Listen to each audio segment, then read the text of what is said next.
broken down, nothing plundered, nothing seized, no one abused. All behind closed doors are saved. All in Abu Sufyan's house are saved. All by the cover are saved.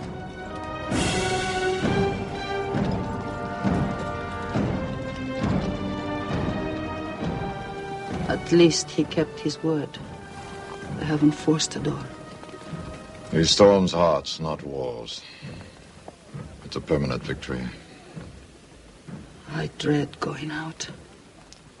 We must. We must appear and... Were we so wrong? The way we lived, yes. That was wrong. We were trapped in our own faults. Our gods were less than us. Now there he is, making his entrance to the Kaaba.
In the name of God, most gracious, most merciful.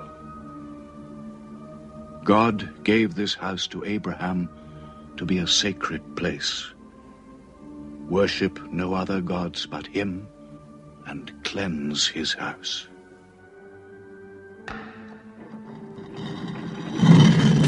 Truth has come! Falsehood has fled away!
أشهد أن لا إله إلا الله.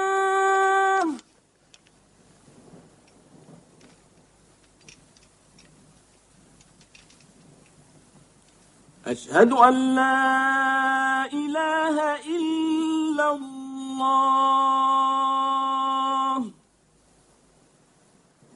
So it was. Muhammad took no revenge and allowed none. He declared Mecca a holy place. No one may shed blood or cut down a tree or kill a living thing in Mecca. Soon all Arabia was converted, not only to the new worship, but to the new laws, manners, attitudes contained in Islam. The Prophet had lived to see his work done, but now he began to feel the nearness of death. One great act of his prophethood remained, the setting of its seal. He called the people to him, and he spoke for the last time his message of surrender to God and humanity to man. O mankind, listen well. I may not be with you much longer. The weak among you, feed them on what you eat, dress them as you are dressed. You will meet your God, and he will call you to account for your actions. Let those who are present warn those who are absent. You are all descended from Adam, and the best among you is he who most regards God. Think deeply about what I say. Let all your feuds be abolished. You must know that every Muslim is the brother of every other Muslim, and all Muslims are brothers one of another. Between Muslims there are no races and no tribes. Nor must you take anything from your brother except what is given freely. Do not oppress, and do not be oppressed. O my people, I am but a man. It may be that the angel of death will visit me soon, and death will overtake me. But I have left you a book, revealed by God, the Quran, which is light and guidance. Now he repeated to the people the final revelation of the Quran, the seal and termination. Not Muhammad's words, but God's word. This day I have perfected your religion for you, and completed my favor to you, and have chosen for you Islam as your religion. On June the 8th, 632, in his 63rd year, Muhammad died. Many of his followers could not believe the fact. How can such a man die? But Abu Bakr, the Prophet's friend, stood up in the mosque. If anyone worships Muhammad, let him know that Muhammad is dead. But he who worships God, let him know that God is alive and cannot die.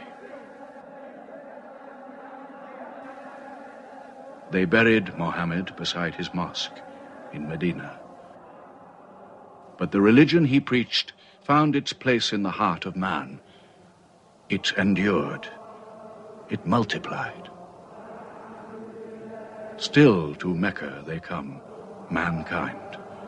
The people of Islam dressed in their pilgrim white. All equal before God, all united in this place of prayer. Each individual soul joined in a community of worship. One God.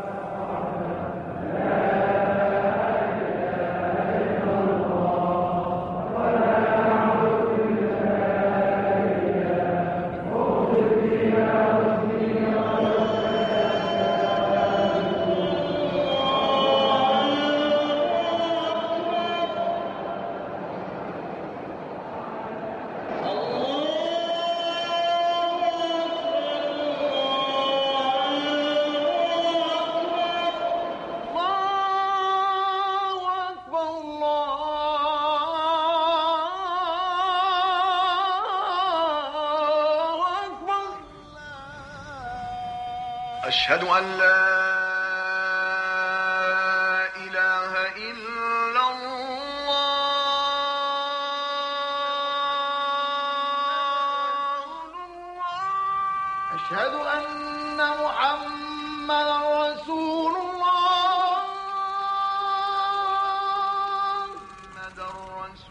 أشهد أن محمدا رسول الله. حي على الصلاة.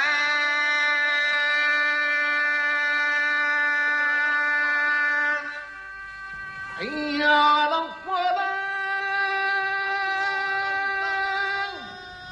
حي على الفلاح.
This is Mecca.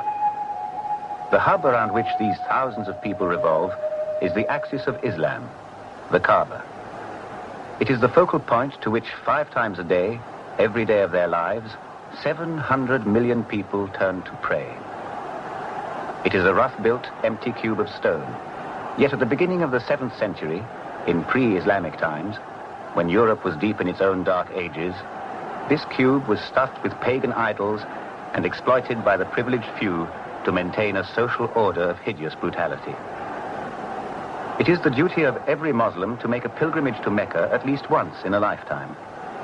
In doing so, they follow the example of the man who threw out the idols and cleansed the Kaaba, the man through whom God revealed his great gift, the Quran, which is the foundation of the Muslim faith.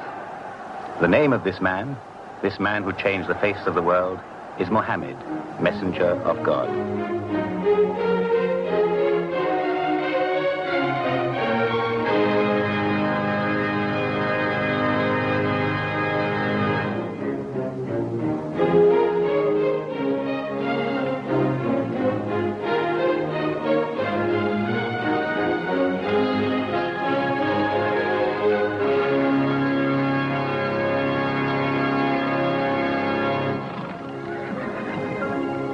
Mohammed, Messenger of God, is now also the title of an epic film. It has not been made by Hollywood, though it draws heavily on Hollywood's technology, techniques, and traditions. Indeed, it is a film that Hollywood said could never be made. Because of the Muslim taboo against idols, Islam would never permit a physical representation of the Prophet himself.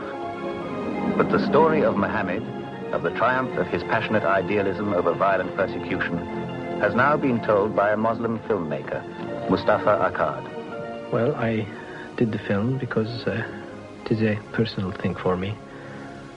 Besides its production values as a film, it has its story, its intrigue, its drama. Besides all this, I think there was something personal.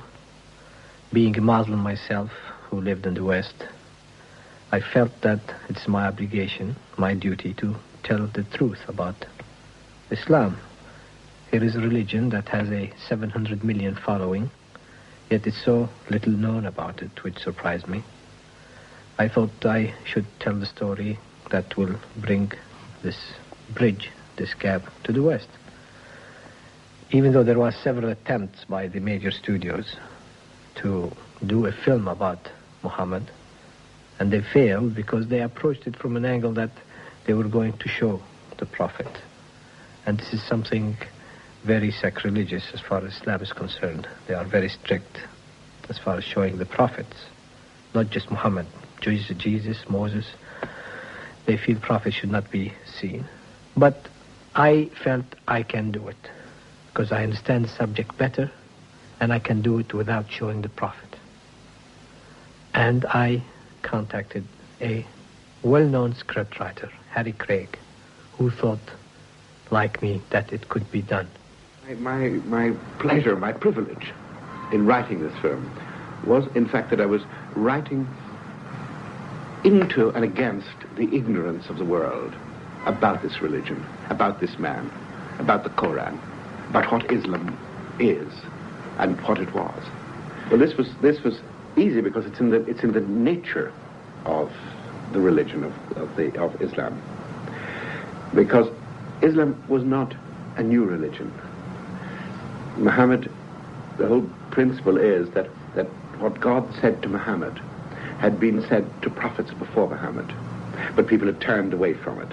We have a script after 2 years, and we have the approval of the religious authorities, Al-Azhar University in Cairo, who stamped the script page by page.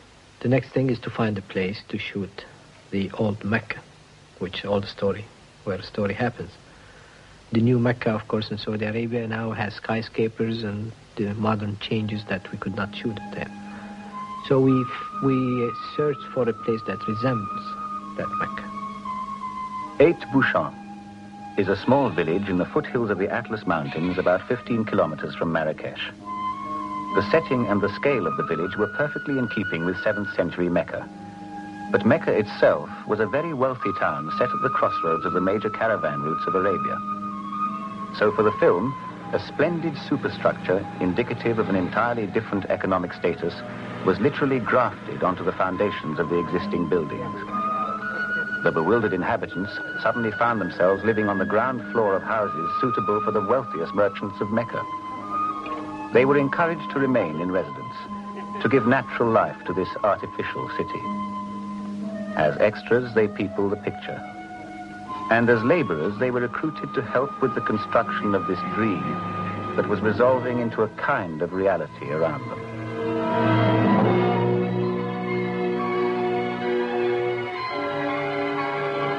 We had 300 men, very unskilled, when we started the set. And after 4.5 months building, I must say they were very skilled. In many countries I've worked in, I must say that the fellows from Egypt are the best, and anywhere in the world I'd always like to have them again. When Muhammad was persecuted out of Mecca, the city of Medina became his base and the site of the first mosque. This too had to be recreated. In both cities, 200 houses, 4 palaces, and 29 miles of wall. Demand for materials quickly outstripped supply. Materials were quite a problem. The scaffolding tube was exhausted in Morocco. We had to go to a company which imported from France and Italy. In all, we had over 500,000 metres of tube and hundreds of thousands of fittings. Plaster, we had a hell of a problem, waiting for factories to work through weather conditions. After 3 months of building, the tail end of a hurricane blew itself out on this plaster Mecca and reduced it to rubble.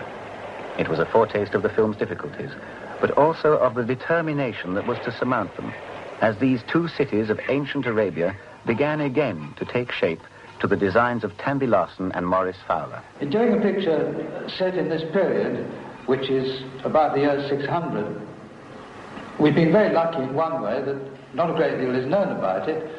So what research we have done has been fairly easy, but for the rest of the designing I've had to use my own imagination, which has been much more interesting than having to follow things written in books. With the buildings complete, they had to be furnished and dressed with objets d'art, bric-a-brac, and all the paraphernalia of life in a prosperous trading city of the 7th century. In finding all the props that we needed in this country, we had to search quite a long way, and some of the things we wanted, of course, weren't available here, so quite a lot of the props we've had to manufacture ourselves. We brought some very fine prop makers with us, or we've had to have things made locally to the designs that we needed for our period. The pagan idols, which were the objects of Muhammad's especial contempt, were prevalent everywhere in Mecca until the Prophet's triumphant re-entry into the city to destroy them. And 11,000 arrows, 1,000 bows, shields, swords and spears for the two armies that fought bitterly for or against Muhammad, all of these had to be made in workshops set up for the purpose. This ancient world was recreated in the course of 4.5 months around the inhabitants of 8 Bouchons. But Islam is their living faith, and distant Mecca is the focus for their daily prayer. And when they realized that this symbol, the Kaaba, was now standing in their own village, and that the village itself had been transformed into ancient Mecca, their astonishment turned to awe.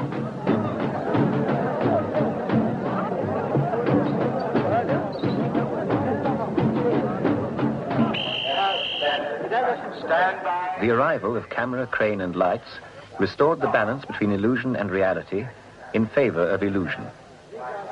The team of Oscar-winning technicians had arrived to look at and to feel their own peculiar way round this world that Tanby Larsen and Maurice Fowler had created.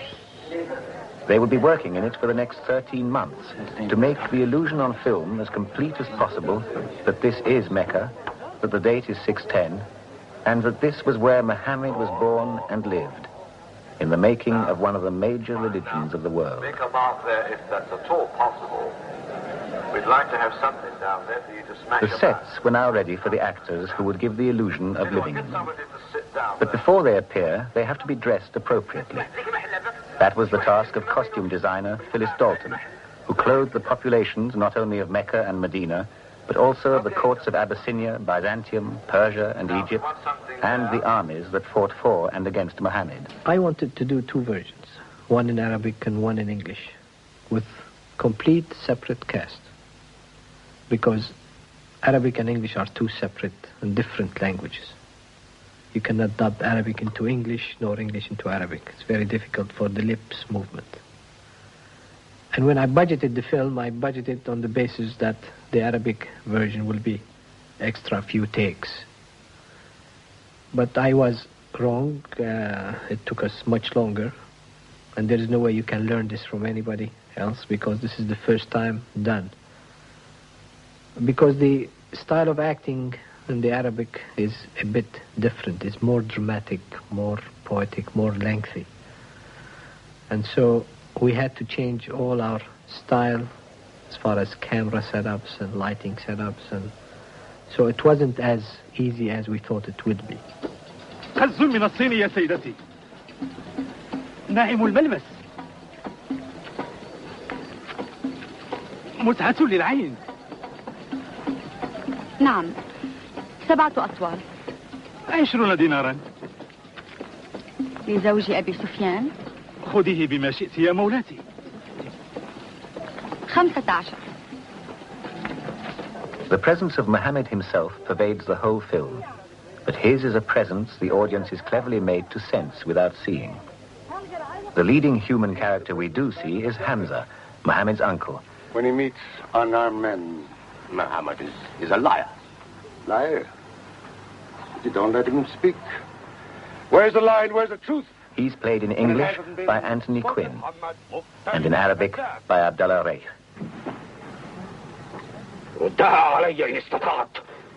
The central personality clash of the story is between Hamza and the leader of the respectable merchants of Mecca, Abu Sufyan, played by Michael Ansara, and Hamdi Reich.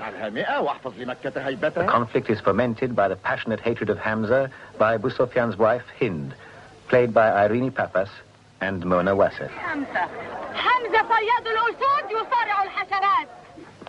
The African slave Bilal, one of the heroes of Islam, was the first muezzin. He was one of the first disciples of Muhammad and is played by Johnny Secker and Ali Salam.